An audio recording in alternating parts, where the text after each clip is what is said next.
Captain Michael Torres stood on the bridge of the Earth vessel Vanguard, staring into the vast expanse of space. His first officer, Lieutenant James Craig, broke the silence. "Captain, we're approaching the coordinates for the rendezvous. No signs of the Silix yet." Michael nodded, his eyes fixed on the view. "Keep the sensors on high alert, James. We don't know what to expect." As the crew busied themselves with their duties, the calm of space was suddenly disrupted. A sleek, metallic structure, unlike anything human engineering could devise, materialized from the darkness. It was the Silix ship, appearing almost out of nowhere with a technology that suggested advanced cloaking capabilities. "Visual contact confirmed, sir. They're hailing us," announced Ensign Lisa Park, the communications officer. "On screen, Ensign," Michael commanded, his voice steady despite the adrenaline surge. The main screen flickered to life, revealing the Silix commander, a being with translucent skin and a complex array of bioluminescent veins, radiating a calm authority. "I am Threx of the Silix. You must be Captain Torres of the Earth vessel Vanguard. We have been expecting you." Michael stepped forward. "Commander Threx, it's an honor. We come in peace and look forward to learning from each other." Threx nodded slightly. "The honor is mutual, Captain. Shall we arrange for a meeting? There is much to discuss, including your initiation into the Galactic Council." Michael exchanged a quick glance with his crew, sensing their mixed feelings of excitement and apprehension. "We accept your invitation, Commander. We are prepared to follow your lead."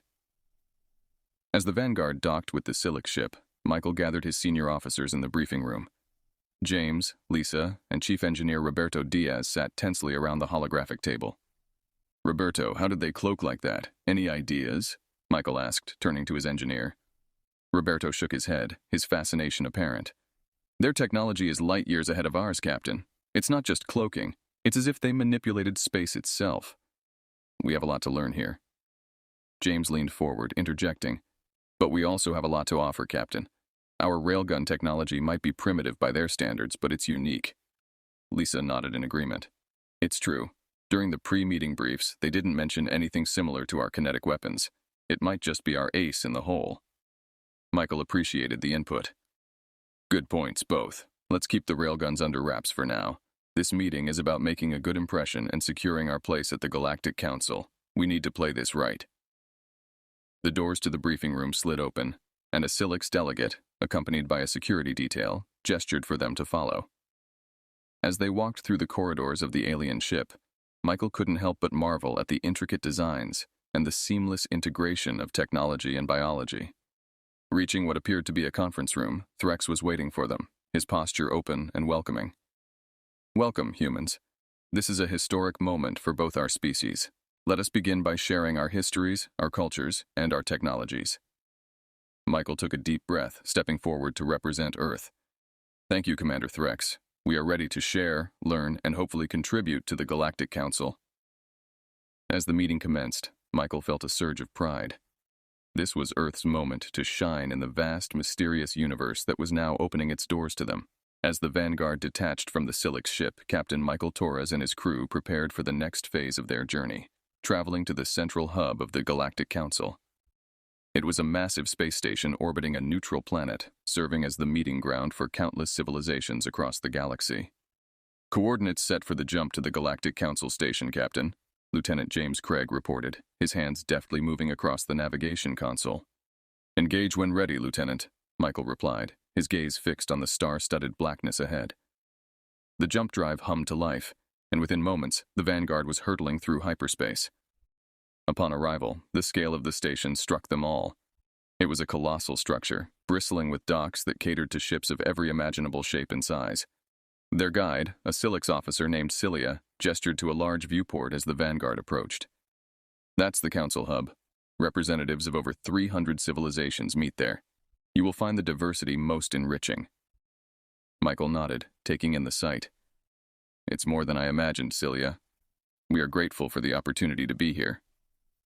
The docking procedure was smooth, and soon, Michael, James, Lisa, and Roberto, followed by Cilia, disembarked into the bustling energy of the station. Aliens of various forms moved through the corridors, some floating, others walking or crawling. The air was a cacophony of different languages, with translation devices chirping softly to convert the myriad tongues into intelligible speech.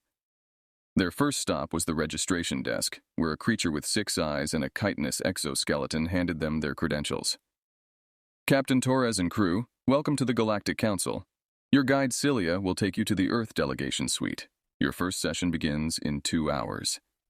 With a slight bow, Cilia led them through a series of passageways to their suite, a spacious area with a view of the station's central atrium. I will leave you to acclimate, Cilia said. Should you need anything, please use this communicator. I shall return to escort you to the council chamber. Once alone, the team settled in, but the peace was short-lived. Roberto turned to Michael with a concerned look. Captain, do you think they suspect anything about the RailGuns? Our tech scans must have shown them something. Michael considered this. If they know, they haven't shown it. Our best move is to keep quiet about our capabilities until we understand the political landscape here. This council isn't just about friendship, it's about power dynamics. James chimed in, breaking the tension. For now, let's focus on making allies. We need to understand who holds the power and where we fit into this puzzle. Lisa nodded, adding, I've arranged a quick meet with the delegation leaders from Zentari and Alapex sectors. They seem friendly and might be good starting points for alliances. Good work, Lisa, Michael approved. Let's not put all our eggs in one basket, though. Keep communications open with other sectors as well. The hours passed quickly, and soon Cilia returned to escort them to the council chamber. The chamber was a vast, circular room with a domed ceiling displaying a holographic map of the galaxy. The representatives sat in sections designated by invisible boundaries, the air filled with the soft hum of translated debates and discussions. As they took their seats, a towering figure at the center podium called the session to order. We welcome the humans of Earth to the Galactic Council. Let this be a beginning of fruitful relations. Michael stood up, his heart pounding with the weight of the moment. Thank you, esteemed members of the Council. We come in peace, with the hope to learn and grow together. The response was a mixture of nods and murmurs, a cautious but polite acknowledgement from the galaxy's myriad inhabitants. As Michael sat down, he caught the eyes of several delegates, their expressions unreadable. The game of galactic politics had begun, and Earth had just made its opening move. The day of the technology demonstration at the Galactic Council had arrived, and the atmosphere among the Earth delegation was tense. Captain Michael Torres was fully aware of the stakes. Their presentation of human technology would set the tone for their acceptance and respect within the Council. As they prepared, he pulled his senior officers aside for a final review. We need to strike the right balance today, Michael said, addressing Lieutenant James Craig and Chief Engineer Roberto Diaz in the quiet of the Vanguard's conference room. Our railgun technology must be presented as a tool of defense and precision, not as an overt threat. James nodded, his eyes keen. Understood, Captain. I've coordinated with the demo team to ensure the presentation highlights the defensive applications, emphasizing precision and controlled power. Roberto chimed in. The tech team has set up a simulation that showcases the railgun's capabilities without revealing the full specs. It's impressive, yet discreet. Satisfied, Michael led his team to the demonstration arena, a massive auditorium filled with representatives from dozens of alien races. The Silics were present, as were the Klarzans, known for their militant posture within the council. It was essential to manage the impression they made today. As they took the stage, the hall fell into a hushed anticipation. Michael stepped up to the podium, his voice steady and clear. Fellow members of the Galactic Council, we are honored to share a cornerstone of Earth's defensive technology, designed to protect our world while minimizing collateral damage. The lights dimmed, and the simulation began. A 3D model of an Earth city appeared, under threat by incoming asteroids. The railgun system activated, its mechanisms smoothly animated in high detail. Projectiles were launched with precision, disintegrating the asteroids into harmless dust before they could impact the city. The audience watched, murmurs of interest spreading through the hall. The display was not only a demonstration of military might, but also of humanity's commitment to precision and safety. The simulation ended with a detailed explanation of the railgun's efficiency, its low environmental impact, and its potential applications for asteroid mining and planetary defense. As the lights came back on, Michael concluded, Our goal is not just to defend Earth, but to contribute to the safety and well-being of the galactic community. We believe in the responsible use of technology, and we stand ready to assist and collaborate with all peace-loving members of this council. The applause was polite, if somewhat restrained. Many delegates seemed impressed, but the Klarsons looked on with thinly veiled concern. Their representative, a towering figure named Garzon, approached Michael as the crowd dispersed. "Captain Torres, your presentation was enlightening. However, we are curious about the combat applications of your railgun technology," Garzon said, his tone neutral but probing. Michael met his gaze unflinching. "Commander Garzon, like many technologies here, it has potential applications in defense scenarios. However, our primary focus is on protection and peacekeeping." Garzon nodded, his expression unreadable. "Indeed. It will be interesting to see how such potential is managed." As the Klarsons departed, James leaned over to Michael. "I think we've got their attention, Captain, but whether that's good or bad remains to be seen." Michael looked out over the dispersing crowd, aware that their display had changed the playing field. "Let's keep a close eye on the Council's dynamics. We've shown our hand, now it's time to watch the others play theirs." Back on the Vanguard, Captain Michael Torres gathered his team for a critical strategic meeting. The reception to their railgun demonstration had been mixed, sparking interest, admiration, and potential rivalry, especially from the Klarsons. It was clear that the humans had to prepare for any political or military fallout that might arise.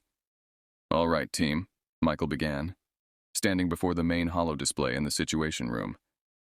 "The demonstration did exactly what we hoped it would, put us on the map. But it also means we need to be ready for any consequences.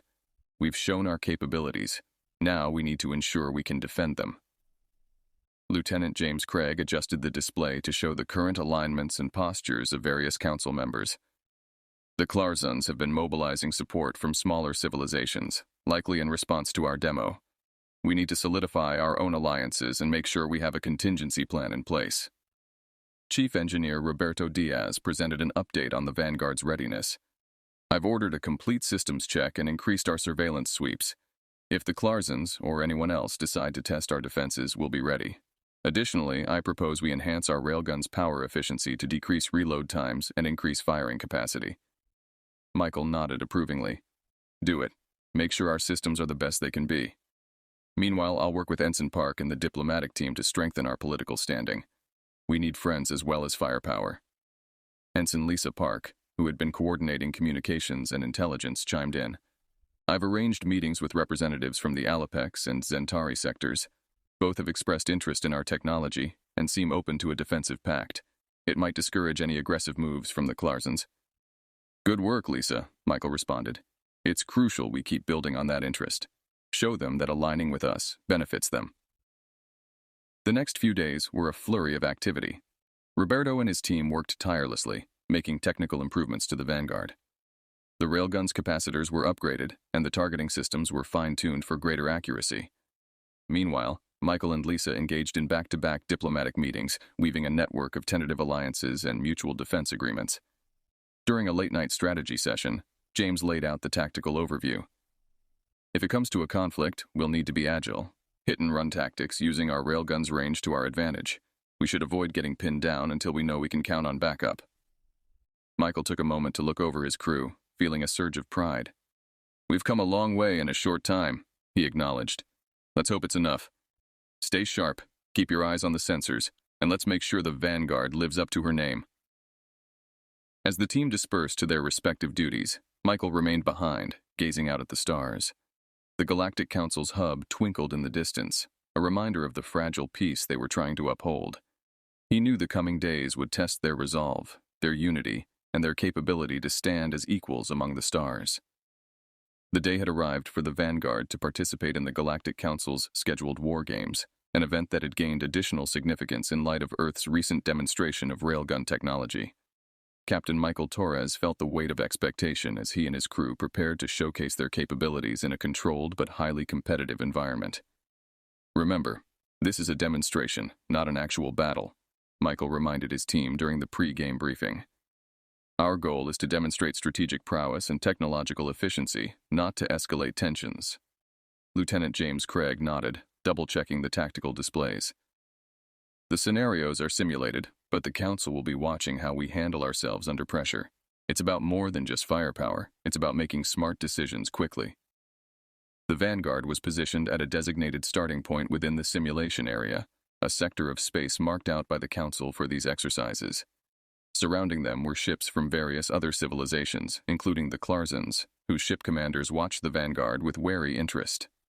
As the starting signal blared across the communication channels, Michael issued his first command. Engage stealth mode, keep our movements unpredictable, and head for the first objective point. Let's show them some finesse. The Vanguard slipped silently through the virtual asteroid field set up for the exercise. Ensign Lisa Park, who was at the communications console, kept a close watch on enemy movements and relayed information to James, who coordinated the ship's maneuvers. "We have 2 Klarzon ships approaching from Sector 7, Lisa reported, her voice calm but urgent. "Divert power to the aft shields. Prepare to fire a warning shot if they get within range," James responded, directing the crew smoothly through the planned tactics. The railgun was charged, emitting a low hum that resonated through the hull of the Vanguard. On Michael's command, a controlled non-lethal shot was fired towards an uninhabited asteroid near the Klarzon ships, showcasing the railgun's precise and powerful capabilities. The resulting explosion of the asteroid served as a stark demonstration of what the weapon could do, causing the Klarzon ships to hesitate and then alter their course. "Objective 1 cleared," Michael stated, allowing himself a brief smile as he observed the reactions of their rivals. "Proceed to the second marker. Let's keep up the momentum." As the demonstration progressed, the Vanguard managed to outmaneuver several other ships, using both traditional propulsion techniques and the strategic placement of railgun shots to navigate through the exercise. Their performance was not about aggression, but about showcasing strategic depth and the defensive capabilities of their technology. After the final objective was secured, the Vanguard returned to the starting area, where scores were tallied and performances reviewed. The Council's moderators commended the Earth delegation for their restraint and strategic prowess. Back on the Vanguard, Michael debriefed his crew. "Everyone performed exceptionally today. We've demonstrated that our technology and tactics are sound. More importantly, we've shown that we can hold our own without escalating into actual conflict." The success at the War Games did not go unnoticed. Other civilizations began to approach the Earth delegation with more respect and curiosity, interested in potential alliances and technology exchanges. Even the Klarzons, though still wary, showed a begrudging respect for the tactical acumen displayed by the humans. As they prepared to leave the simulation area, Michael felt a cautious optimism. Today was a good day, he mused to himself. But the real challenge will be translating today's success into lasting security and respect at the Galactic Council. The days following the War Games brought a tangible shift in the atmosphere aboard the Vanguard and within the Galactic Council's chambers. Captain Michael Torres noticed increased whispers and glances directed towards the human delegation, signifying a mixture of respect and concern among the other civilizations. During a routine debriefing session in the Council's main auditorium, a sudden and unexpected challenge was issued by the Klarzon's leader, Commander Varrock. His voice boomed through the translator device, capturing the attention of all present. While the demonstration of Earth's railgun technology was indeed impressive, we, the Klarzons, propose a real scenario challenge to test the true mettle of humanity's defensive claims. The room fell into a stunned silence. Michael stood, facing Varrock with a calm demeanor. "Commander Varrock, we showcased our technology under the Council's rules, aiming for peace and cooperation. Why do you deem this challenge necessary?" Varrock's response was curt, his tone tinged with irritation.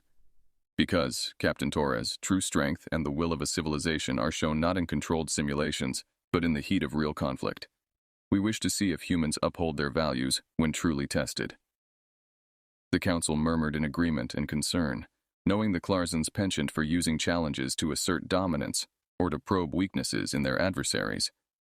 Michael knew that declining the challenge could be seen as a sign of weakness or fear, potentially undermining the respect they had started to garner. After a brief consultation with his senior officers, Michael responded. "The Earth delegation accepts your challenge, Commander Varrock. We will participate under the conditions approved by the Galactic Council to ensure fairness and oversight." The Council set the terms, a mock battle scenario, taking place in a neutral star system, with non-lethal settings on all weaponry, but with objectives that simulated real strategic and tactical decision-making. As the Vanguard prepared to depart for the designated system, tension among the crew was palpable. Lieutenant James Craig worked closely with Michael on developing a strategy that would demonstrate their capabilities without escalating into real violence. "We'll need to be sharp and adaptive. The Klarzons are known for their unpredictable tactics," he advised.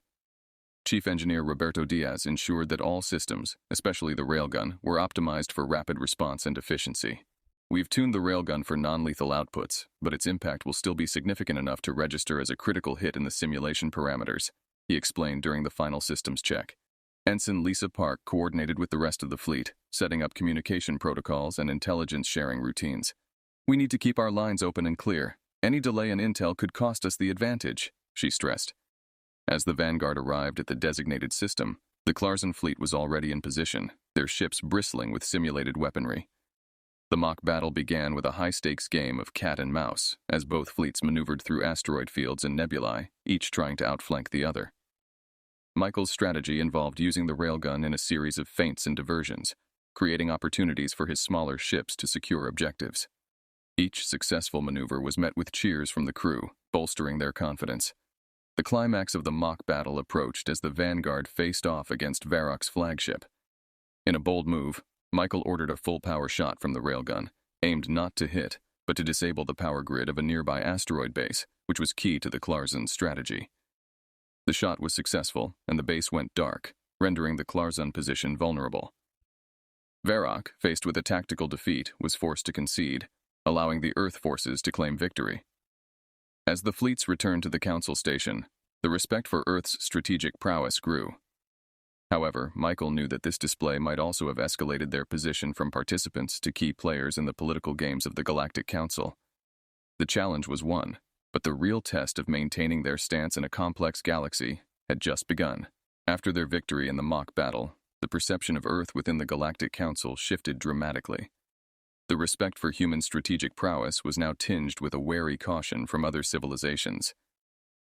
Captain Michael Torres knew that the balance of power was delicate, and the successful demonstration had placed humans under a new and intense spotlight. As the Vanguard returned to the Council's hub, Michael convened his senior officers to assess their position and plan their next steps. We've proven our capabilities, but we must remain vigilant. Our success may invite not just challenges, but potential alliances, he advised, his tone serious but optimistic. Lieutenant James Craig noted the strategic implications of their new standing. We need to strengthen our alliances now more than ever. Our victory over the Klarzons might make others think twice before challenging us, but it could also encourage more aggressive tactics from those who see us as a threat. Chief Engineer Roberto Diaz updated the crew on the railgun status and other vital systems. All systems are fully operational. However, I recommend we continue to enhance our defensive measures. The railgun gives us an edge, but we shouldn't rely solely on it. Ensign Lisa Park, responsible for communications, had been monitoring chatter among the council members. There's a lot of talk about forming a new coalition to address security concerns. Some members are pushing for a unified defense protocol, which could be an opportunity for us to lead and integrate our technologies. Michael recognized the opportunity. Let's propose a series of joint war games. It'll give us a chance to build trust, share knowledge, and dispel some of the fears about our intentions. The proposal for joint war games was brought before the Galactic Council, and after much deliberation, it was accepted. The games were designed to foster cooperation and improve collective response strategies among the member civilizations. The Vanguard and several allied ships participated in the war games, which were held in a remote sector designated for Council military exercises. The scenarios were complex, involving simulated pirate attacks, rescue operations, and defense maneuvers against artificial threats. During one scenario, Michael showcased a defensive tactic using the railgun to create a debris field barrier against incoming missiles, demonstrating its utility beyond direct combat. The maneuver was well received and marked a turning point in how other civilizations viewed human ingenuity and willingness to share technology. As the war games progressed, bonds formed between the Earth crew and their alien counterparts. Strategies were exchanged and mutual respect grew. The Earth delegation used these opportunities to learn from the others as well, gaining insights into advanced propulsion techniques and shield technologies. The culmination of the war games was a large-scale operation that simulated a multi-fleet defense against a massive invasion force. Earth forces played a central role, coordinating the defense and successfully employing a combination of railgun tactics and allied technologies to achieve victory. After the war games concluded, Michael met with several delegation leaders. Their tone had changed from cautious to cooperative. "Captain Torres, your initiative for these games has opened many doors," one of the leaders commented. Perhaps it's time we discussed more formal alliances and technology sharing agreements. As the Vanguard crew prepared to leave the exercise area, Michael reflected on their journey from newcomers to respected members of the Galactic Council. They had not only shown that they could defend themselves, but had also proven their commitment to regional stability and peace. Back on the bridge, James turned to Michael. "It feels like we're finally part of something bigger, Captain." Michael nodded, looking out at the stars. "Yes, Lieutenant, we are. Let's make sure we keep building on this foundation." He knew the road ahead would be fraught with challenges, but for now, Earth stood united with its new interstellar allies, ready to face whatever the galaxy held in store. The climactic battle of the War Games had solidified Earth's position within the Galactic Council, but it had also highlighted the potential for conflict with civilizations that viewed humanity's rapid ascent with suspicion. Captain Michael Torres understood that this was a pivotal moment. To secure Earth's future among the stars, they needed to demonstrate not only their military prowess, but also their commitment to peace and cooperation. In the weeks following the War Games, tensions within the Council began to rise, driven by a faction led by the Klarzons who were still smarting from their earlier tactical defeat. They began to challenge the terms of cooperation, pushing for restrictions on the deployment of certain types of weaponry, including railguns. Michael convened a strategy meeting with his senior officers aboard the Vanguard. "The Klarzons are pushing for these restrictions, not out of a concern for peace, but to curb our influence," he explained.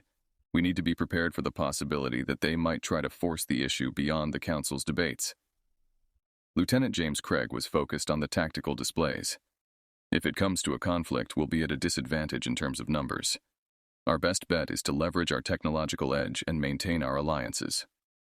Chief Engineer Roberto Diaz had been working on enhancements to the Vanguard's railgun. "I've made some adjustments that could allow us to use the railgun in a non-lethal but highly disruptive capacity. It could disable ships without breaching their hulls, preserving lives while neutralizing threats." Michael nodded, impressed with the initiative. "That could be the key to de-escalating a conflict without showing weakness. Prepare a demonstration, Roberto. We'll need to show the Council that our technology can be used responsibly." As preparations for the demonstration went underway, a crisis erupted. A Klarzon fleet, under the guise of a routine patrol, moved into a sector close to where a joint humanitarian mission was being conducted by Earth and its allies. The situation was a powder keg, one spark away from igniting. Seizing the moment, Michael requested an emergency session of the Galactic Council. With the Vanguard positioned between the Klarzon fleet and the humanitarian mission, he addressed the assembly via a live feed. "Esteemed members of the Council, you witness now a choice between conflict and cooperation. Earth chooses cooperation. Watch closely as we demonstrate the potential of our technology to preserve peace." Roberto initiated the modified railgun sequence. The weapon fired, and the energy pulse surged across space, enveloping the Klarzon ships in a brilliant but harmless light. Systems aboard the Klarzon ships flickered and went offline temporarily, leaving them adrift, but intact. The demonstration had a profound effect on the Council. Even the Klarzons, now recovering from their temporary disablement, could not ignore the implications of such a show of restraint and technological mastery. In the tense silence that followed, Michael's voice carried clearly across the Council chambers. "Let this be our commitment to peace. Our technology, our capabilities are not for conquest. They are for the preservation of all our civilizations." The session ended with the Council voting overwhelmingly in favor of continuing the integration of Earth's technology into collective security measures, without the restrictive terms the Klarzons had hoped for. As the Vanguard and its crew prepared to return home, Michael felt a deep sense of accomplishment and hope. They had navigated the treacherous waters of interstellar politics and emerged not only as survivors, but as leaders. "We've done more than secure our place at the table," Michael told his crew as they set course for Earth. "We've changed the conversation. From here on, humanity stands not just for itself, but for all who seek peace in the galaxy."